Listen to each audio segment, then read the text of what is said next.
오늘 하나님 말씀은 마태복음 2장 1절로 12절의 말씀입니다. 마태복음 2장 1절로 12절의 말씀입니다.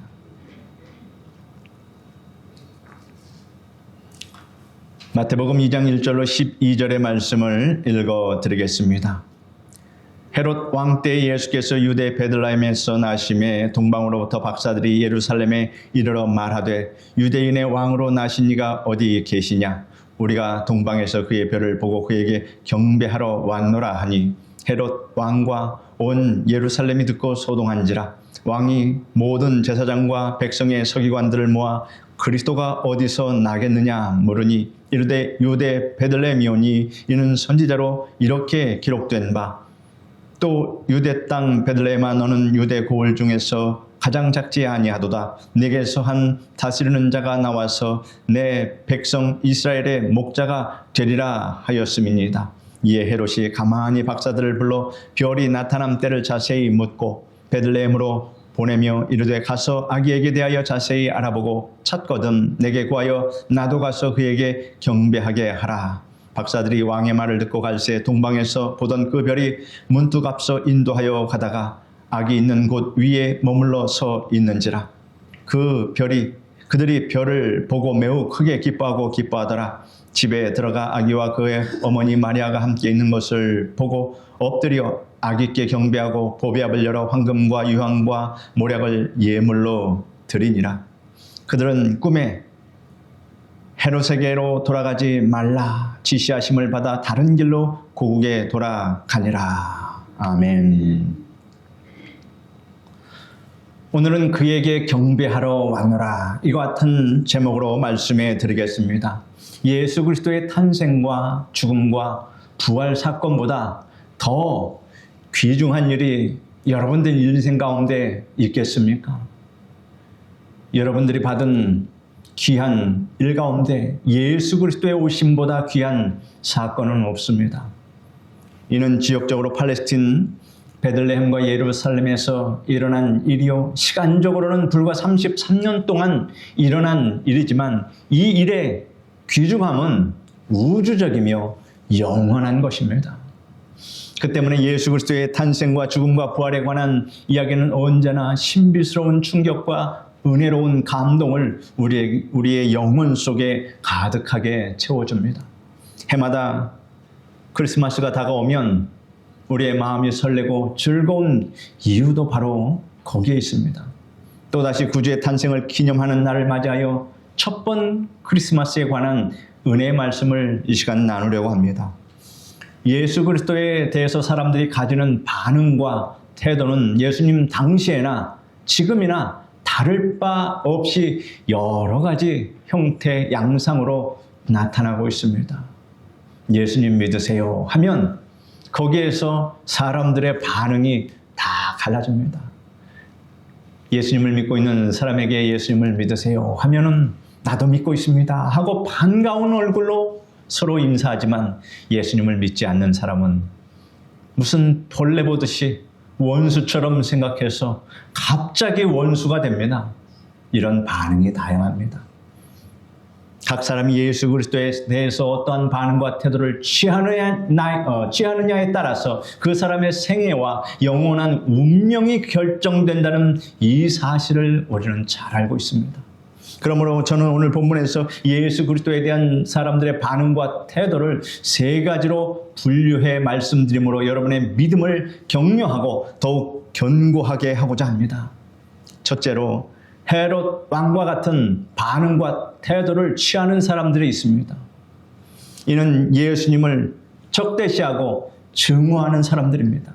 이런 유의 사람은 예수님께 대해서 피해망상증을 갖고 있습니다. 예수님을 자기의 지위나 권세 또는 어떤 이익에 대해 위협적인 존재로 생각하고 자기의 욕망대로 이 세상을 살아가는 데 있어서 예수님은 귀찮은 방해자로 그렇게 취급합니다. 나아가 이런 유의 사람들은 예수님을 대적하는 일에 있어서 비열하고 과격한 행동도 마다하지 않습니다. 예수 믿는 사람들을 핍박하고 교회를 잔해하며 혹은 하나님을 대항하여 망령된 말을 하기도 합니다. 사랑하는 성도 여러분, 여러분들이 대한민국에 태어나신 것을 감사하시기를 바랍니다. 우리가 조금만 북쪽으로 올라가면 예수 그리스도가 없는 암흑과 같은 나라가 있습니다. 또한 이슬람이 장악한 그런 아시아 지역의 나라들도 많이 있습니다. 생각해 보십시오. 이 아시아 땅에서 대한민국같이 하나님의 은혜와 복을 받은 나라가 얼마나 있는가. 곳곳에 시골 저 외진 곳이라도 교회가 없는 곳이 없다라고 하는 이 사실을 볼 때 우리는 참으로 은혜받은 사람이요 은혜받은 나라다라고 하는 이 사실을 여러분 믿으시기를 바랍니다. 헤롯 왕은 자신의 지위에 지나치게 집착한 나머지 항상 의심증에 빠졌습니다. 나이를 먹을수록 그의 의심증은 더욱 심해져서 결국에는 살인마가 되고 말았습니다. 그리하여 그는 자기 권력에 도전하는 사람들에 대해서 항상 의심의 눈초리, 그것을 떼어버리지 못하고 결국은 여러분 자기 아내와 자기 아들까지도 죽여버렸습니다. 사람이 이렇게 잔인합니다.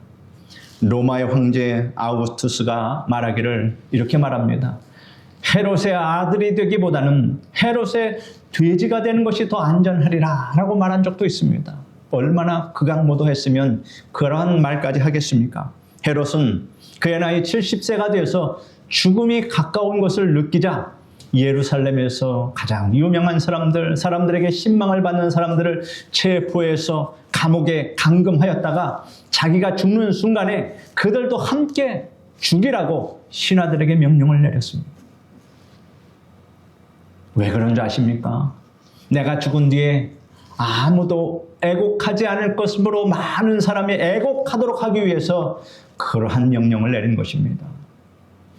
이런 사람이 동방 박사들로부터 유대인의 왕으로 나신 이가 어디 계시냐라는 질문을 받으니 어떠한 반응과 태도를 보였겠는가라고 하는 것은 불을 보듯이 뻔한 것입니다. 성경에는 헤롯 왕과 온 예루살렘이 듣고 소동했다라고 기록되어 있습니다. 헤롯 왕은 자기 지위를 잃을까 봐 불안을 느끼고 예루살렘 시민들은 헤롯 왕이 잔인한 어떤 행동을 취할 것이 아닌가 이런 염려 때문에 두려워했던 것입니다. 헤롯은 즉각 반응을 보였습니다. 먼저 제사장들과 서기관들을 소집해서 그리스도가 어디서 나겠느냐 하고 그리스도가 태어날 장소를 물었습니다. 유대 땅 베들레헴이라는 대답을 듣고 이번에는 동방 박사들을 불러서 별이 나타난 때를 물었습니다. 어느 곳에서 언제 왕이 될 아이가 태어났는지를 알아야 그 아기를 없애버릴 수 있지 않겠습니까? 헤롯 왕은 자기의 의도를 감추고 동방 박사를 베들레헴으로 보내며 자기에게 대해서 아기에게 대해서 자세히 알아보고 찾거든 내게 구하여 나도 그에게 경배하게 하라 이렇게 말했습니다. 왕의 심중을 알지 못하는 동방 박사들은 감격한 채 베들레헴을 향해서 떠났습니다. 그러나 하나님께서 동방 박사들이 헤롯 왕의 잔인한 행위를 도와주는 도구가 되지 않도록 그렇게 인도하셨습니다. 동방 박사들은 별의 인도를 받고 베들레헴에 가서 아기 예수를 뵙자 경배하고 황금과 유향과 모략을 예물로 드렸습니다. 꿈에 주의 사자가 헤롯 왕에게 돌아가지 말라 그렇게 말하므로 그들은 헤롯 왕에게 들르지 않고 다른 길로 자기 고향으로 돌아가 버렸습니다. 동방 박사들에게서 온 것을 뒤늦게 한 이 헤롯 왕은 베들레헴을 중심으로 하여서 인근 지역에 살고 있는 2살 이하의 어린 아이들을 모두 죽였습니다. 여러분 이게 가능한 일입니까? 그 베들레헴의 어린아이들의 핏소리, 그 부모의 울부짖음 소리가 그치지 않았을 것이고 그 또한 하나님께 다 호소하는 피가 됐을 것입니다. 그러나 요셉과 마리아가 천사의 지시로 아기를 예수를 데리고 애굽으로 피난 간 뒤에 이러한 일이 벌어진 것입니다. 헤롯 왕이 그토록 잔인한 행동을 하게 된 것은 엄청난 오해를 했기 때문입니다. 그는 예수님을 자기의 권세나 이익을 빼앗으려는 자로 보았습니다. 헤롯 왕처럼 엄청난 오해로 말미암아 어리석은 행동을 하는 의심증 환자, 피해 망상증 환자들이 지금도 우리 주위에 많이 있습니다. 아내나 자녀가 예수님을 믿으면 자기의 사회적 지위가 흔들려 손실이 있다고 오해하는 사람들이 있습니다. 성도들 가운데 목사님, 제가 예수님을 믿자 남편이 처음에는 야단만 치더니 그 다음에는 손찌검을 하고 이제는 예수님과 자기 중 하나를 택하라고 하니 이를 어쩌면 좋습니까? 라고 말합니다. 한 학생이 찾아와서 기도 요청을 합니다. 목사님, 저희 집 식구와 친척 중에는 예수님을 믿는 사람이 한 사람도 없습니다. 모두가 우상을 섬깁니다. 제사도 지냅니다. 제가 교회 다니는 것을 안 부모님이 교회 가지 못하게 하므로 한동안 교회 나오지 못했습니다. 그러나 교회에 나오지 못하니 마음이 답답해서 견딜 수가 없어서 부모님 몰래 다시 교회에 나왔습니다. 목사님, 하루속히 저희 부모님이 예수님을 믿도록 기도해 주십시오. 이렇게 부탁하는 아이도 있었습니다. 여러분, 몰라서 그렇지 예수님을 믿고 하나님의 자녀가 되면 가족을 진정으로 더 사랑하게 됩니다. 예수님을 잘 믿을수록 가족을 더 위할 줄 압니다. 예수님을 사랑하는 만큼 더 좋은 부모가 되고, 예수님을 사랑하는 만큼 더 좋은 자녀가 되고, 예수님을 사랑하는 만큼 더 좋은 남편, 더 좋은 아내가 되는 것입니다. 그렇지 않다면 이는 예수님을 잘못 믿고 있는 것입니다.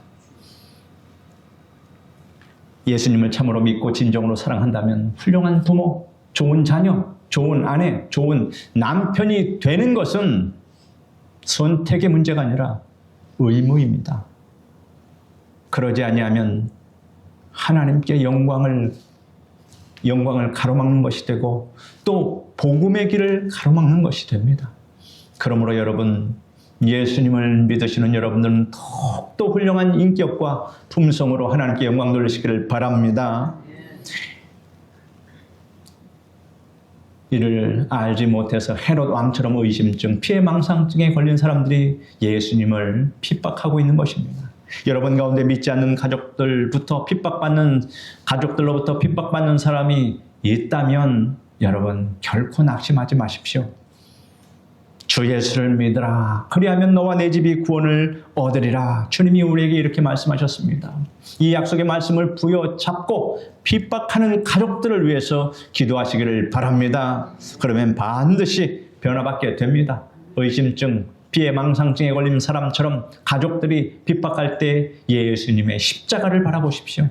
그리고 끝까지 인내하고 기도하면 하나님께서는 믿고 기도하는 자에게 기적과 표적을 보여주십니다. 예수 그리스도의 살아 역사하심을 체험케 하여 주십니다. 둘째로 서기관과 같은 반응과 태도를 취하는 사람들이 있습니다. 헤롯 왕이 서기관들을 왕궁으로 불러서 그리스도가 어디에서 나겠느냐라고 물었습니다. 서기관들이 왕의 질문이 끝나자마자 즉시 다음과 같이 대답을 합니다. 유대 베들레헴이오니 이는 선지자로 이렇게 된 바, 또 유대 땅 베들레헴아 너는 유대 고을 중에서 가장 작지 아니하도다. 네게서 한 다스리는 자가 나와서 내 백성 이스라엘의 목자가 되리라 하였음이니이다 라고 말합니다.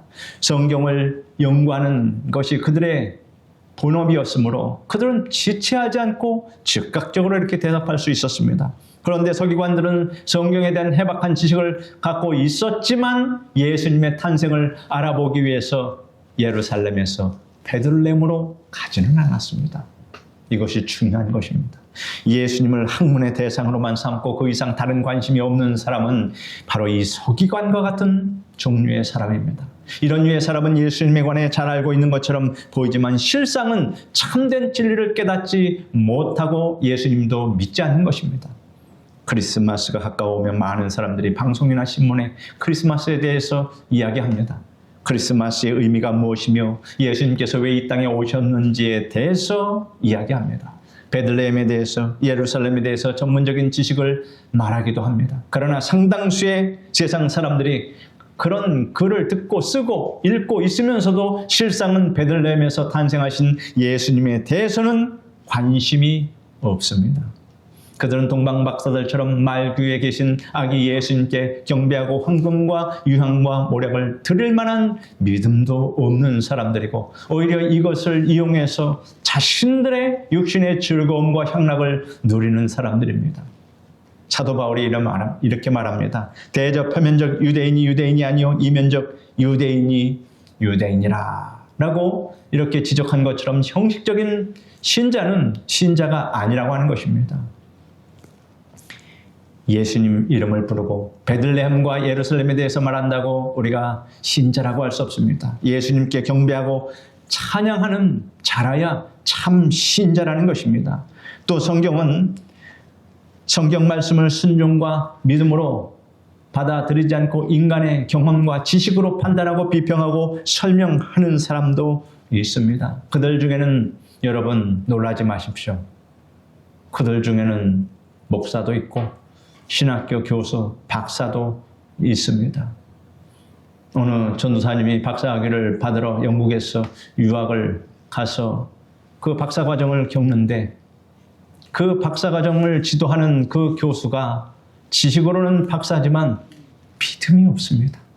그래서 이 전도사님에게 엉뚱한 신학적인 요구를 하였기 때문에 그 교회에서 벗어난 그 요구를 받아들일 수 없어서 박사과정을 다 포기하고 그냥 귀국했다는 그 전도사님의 이야기를 직접 들은 적이 있습니다.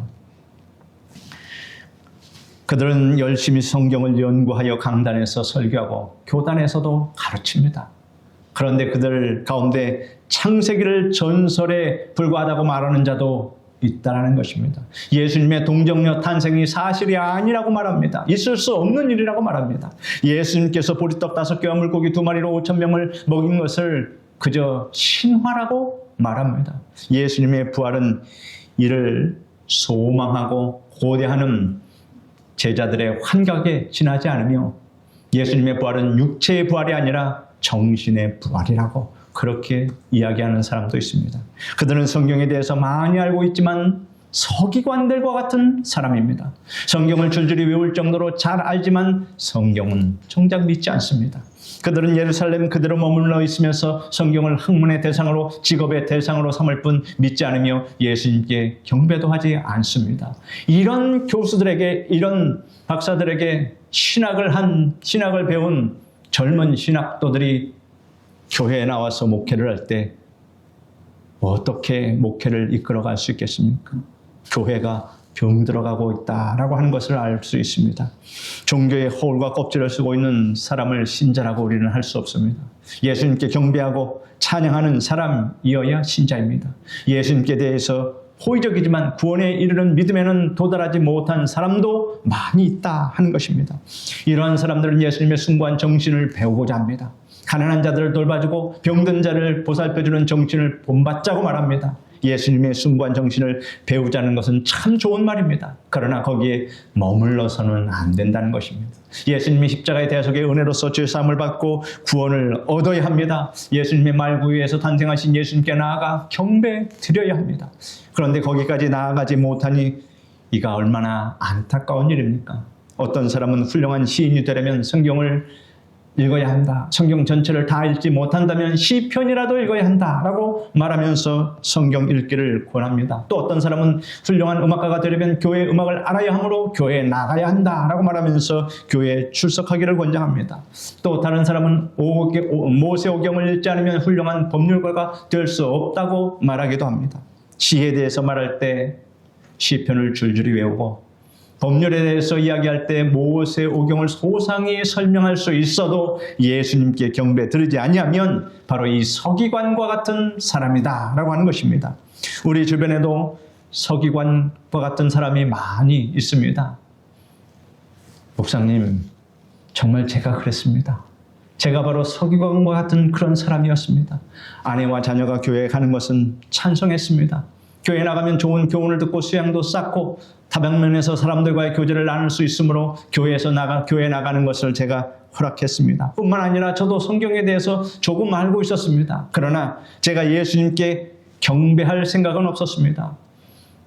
저는 죄 사함 받고 영생을 얻고 부활하고 천국 가는 일에 대해서 사실 관심이 없습니다. 그런데 지금은 예수님을 사랑하고 믿습니다. 이렇게 고백합니다. 이런 과정을 거쳐서 예수님에 대한 사랑을 깨닫고 믿는 사람들이 많이 있다라고 하는 것입니다. 여러분의 부모나 남편이나 아내나 형제나 자녀가 서기관들 같은 사람이라면 그대로 내버려 두시겠습니까? 그러면 안 됩니다.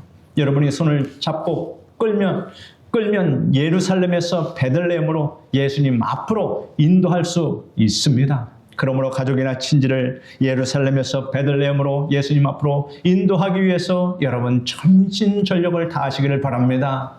아들이 교회 나가지 않은데 얼마나 그동안 많이 이야기했겠습니까? 그러면 이제 내가 할 만큼 했다. 네 인생은 네 것이니 네가 알아서 해라 하고 포기하면 되겠습니까? 아들한테 구박을 받더라도 여러분 끝까지 예수 믿지 아니하면 네가 살아온 모든 인생이 아무것도 아니며 너의 모든 인생이 다 망한다라고 하는 것을 이야기해 줄 수밖에 없다 하는 것입니다. 핍박을 받아도 가족들에게 여러분 예수님 믿기를 권하시기를 바랍니다. 그런 핍박을 받으면 받으셔야죠. 그것이 십자가입니다. 우리의 사명입니다. 셋째로 동방박사와 같은 태도를 취하는 사람들이 있습니다. 동방박사들이 예루살렘에 도착하여 유대인의 왕으로 날신 이가 어디 계시느냐? 우리가 동방에서 그의 별을 보고 그에게 경배하러 왔노라 이렇게 말합니다. 박사들이 동방에서 예루살렘에 도착하기까지에는 오랜 시간이 걸렸을 테고 오는 길에 고생도 많았을 것입니다. 그러나 유대인의 왕 만왕의 왕 앞에 나가 경배하게 된다는 기대로 인해서 그 힘든 과정을 힘든 줄도 모르고 그렇게 예루살렘으로 찾아온 것입니다. 동방박사들이 헤롯 왕으로부터 탄생하신 예수님이 베들레헴에 계시다라는 말을 듣고 그곳을 향해서 출발할 때 그들은 예루살렘까지 인도해 왔던 별이 또다시 또 나타나서 예수님 계신 곳으로 인도했습니다. 앞서 가던 별이 머물러 섰습니다. 마치 이곳이다 라고 하는 그러한 표시를 하는 것처럼 머물렀습니다. 동방박사들이 마침내 아기 예수님이 계신 곳에 당도했습니다. 동방박사들은 가장 크게 기뻐하며 별이 머문 곳으로 들어갔습니다. 그들은 아기 예수님과 모친 마리아가 함께 있는 것을 보고 아기 예수께 경배하고 보배압을 열어 황금과 유향과 모략을 드렸습니다. 여러분, 동방박사들은 얼마나 훌륭히 성령님의 인도를 받고 있었습니까? 그들이 아기 예수님께 드린 선물도 성령님의 감동에 의한 것임이 틀림없습니다. 일반적으로 왕이 될 아기에게는 황금만 선물하는데 동방박사들은 아기 예수님께 황금뿐만 아니라 유향과 모략을 드렸습니다. 또한 동방박사들은 집에 들어가서 여기서 중요한 장면이 나옵니다. 집에 들어가서 예수님께만 경배했습니다. 아기 예수님과 어머니 마리아와 아기 예수가 어머니 마리아와 함께 있으면 어머니는 마리아에게 먼저 절을 하고 그 다음 아기 예수께 절을 하는 것이 보통 아닙니까? 그런데 동방박사들은 아기 예수께만 경배하고 준비해온 예물을 드렸습니다. 이러한 동방박사들을 우리는 잘 본받아야 합니다. 그런데 오늘날 마리아에게 경배하는 사람이 있습니다. 마리아의 신상을 세워놓고 그 앞에 가서 기도하는 사람이 있습니다. 물론 마리아는 숭고한 신앙을 가졌습니다. 그녀는 목숨을 내걸고 하나님의 말씀을 받들었습니다. 우리는 이러한 마리아의 아름답고 귀한 신앙을 본받아야 합니다. 그렇다고 해서 마리아에게 경배해서는 안 됩니다. 하나님과 우리 사이의 중보자는 오직 예수 그리스도밖에 없음을 믿으시기를 바랍니다. 여러분이 하나님께 기도할 때에는 예수 그리스도의 이름으로만 기도하십시오. 우리가 경배할 분은 오직 예수님 뿐이십니다. 천사도 마리아도 그의 남편 요셉도 그 누구도 경배의 대상이 아닙니다. 오직 한 분 하나님의 아들 예수님께만 경배해야 합니다. 동방박사들의 아기 예수님께 세 가지 예물을 드린 것을 통하여서 우리는 예수님께 경배할 때에 참된 태도를 배울 수 있습니다. 그 당시 왕께 경배할 때는 황금을 가지고 나갔습니다. 그러므로 동방박사들이 아기 예수님께 황금을 드린 것은 아기 예수님이 왕 중에 왕이심을 의미합니다. 유향은 제사장이 하나님께 드릴 때 사용하는 것입니다. 제사장이 하나님께 나아갈 때 사용하는 것입니다. 그러므로 동방박사들이 아기 예수님께 유향을 드린 것은 예수님이 예배받으실 하나님이신 것을 의미하고 있는 것입니다. 모략은 사람이 죽었을 때 그것이 제가 썩지 않도록 하기 위해서 사용하는 방부제입니다. 그러므로 동방박사들이 아기 예수님께 모략을 드린 것은 아기 예수님이 만민의 죄를 대신 짊어지시고 죽으실 구주이심을 예표하는 것입니다. 아기 예수님은 왕이시고 하나님이시고 구주가 되십니다. 여러분이 예수님께 경배하려면 예수님을 왕으로, 하나님으로, 구주로 받아들여야만 한다는 것입니다. 동방박사들이 아기 예수님께 황금과 유향과 모략을 예물로 드린 것처럼 우리도 예수님께 경배할 때 황금과 유향과 모략을 드려야 할 것입니다. 여러분, 황금과 유향과 모략을 가져오셨습니까? 한 분도 안 가져오셨습니까? 근데 목사님, 제게는 황금이 없는데요. 유향과 모략은 어디서 구합니까? 여러분, 걱정하지 마십시오. 황금과 유향과 모략이 의미하는 대로 주 예수님을 섬기면 되는 것입니다. 여러분이 예수님께 황금을 드리려면 예수님을 왕으로 섬기면 됩니다. 그러기 위해서는 여러분이 예수 그리스도의 말씀에 전폭적으로 순종해야 합니다. 왕에게 신하가 대꾸할 수 없습니다. 왕이 명령을 내리면 신하는 그에 대해서 왈부할 권한도 또 그의 타당성이 맞는지 틀리는지 조사할 자격도 없습니다. 단지 복종할 수밖에 없습니다. 이러므로 여러분이 만왕의 왕이신 예수 그리스도의 말씀에 전폭적으로 순종하는 삶을 살 때 예수님께 황금을 예물로 드리게 되는 것입니다. 그 다음 여러분이 예수님께 유향을 드리려면 하나님이신 예수님께 이렇게 예배를 드리면 됩니다. 여러분은 황금도 가져오셨고 또한 유향도 가져오신 것입니다. 여러분의 삶을 예배 중심이 되게 하십시오. 여러분이 한 주간을 살면서 엿새 동안을 주일을 위해 있게 하십시오. 주일을 중심에 두고 월, 화, 수, 목, 금, 토요일을 배열하며 사십시오. 주일에 교회에 나가 하나님께 예배드리고 경배드리기 위해서 엿새 동안 또는 5일 동안 열심히 일하십시오. 저녁 기도회, 수요 예배, 금요 예배, 각 예배에 참여하는 것이 여러분 인생의 가장 큰 즐거움이 되시기를 바랍니다. 여러분이 예수님을 예배하는 것을 삶의 중심으로 삼을 때 예수님께 유향을 예물로 드리게 됩니다. 그 다음 여러분이 예수님께 모략을 드리려면 예수님을 사랑하면 됩니다. 여러분은 예수님을 사랑하십니까? 예수님의 그 은혜에 감사하십니까? 그러면 여러분은 지금 모략을 들고 오신 것입니다. 동방박사들이 아기 예수님께 모략을 예물로 드린 것은 예수님께서 구주가 되심을 의미하는 것입니다. 예수님께서는 우리들의 구주가 되기 위해서 하늘 보좌를 버리시고 이 땅에 오셨습니다. 하나님이신 예수께서 낮고 천한 인간의 몸을 입으시고 유대 땅 베들레헴의 마국간에서 태어나셨습니다. 예수님께서는 33년 동안 우리 인생들과 함께 사셨으며 끝내 우리 죄를 대속하시려고 가시관을 쓰시고 채찍에 맞으셨으며 십자가에 못 박혀 죽으셔야 했습니다. 이 같은 주님의 사랑의 깊이와 높이와 길이와 넓이를 우리가 측량할 수 없습니다. 우리가 측량할 수 없는 주님의 사랑을 받았으므로 우리도 우리의 생명을 다해서 주님을 사랑해야 합니다. 지금부터 2000년 전에 유대 땅 베들레헴에 아기 예수로 오셨던 그리스도께서 얼마 있지 않아 만왕의 왕 만주의 주로서 세상을 심판하기 위해 이 세상에 이제 다시 오실 것입니다. 여러분, 그날을 기다리고 계십니까?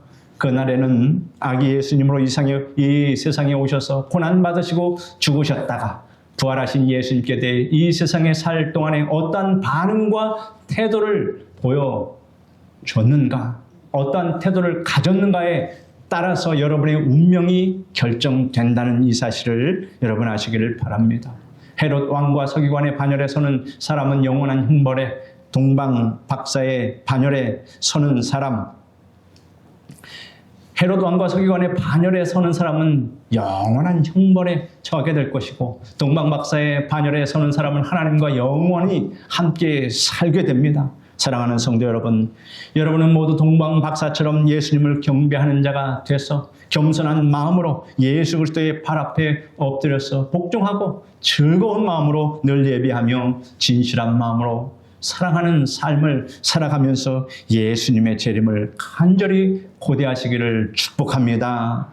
기도하겠습니다. 거룩하신 하나님 감사합니다. 오늘 기쁘고 즐거운 성탄절을 맞이해서 우리 성도들이 주님 앞에 나왔습니다. 주님 앞에 나올 때 황금과 유향과 모략을 가지고 나왔습니다. 하나님께서 이 예물을 기뻐 받아 주시고 우리 성도들의 모든 삶을 은혜와 평강으로 인도하여 주시옵소서. 예수님의 이름으로 기도드립니다. 아멘.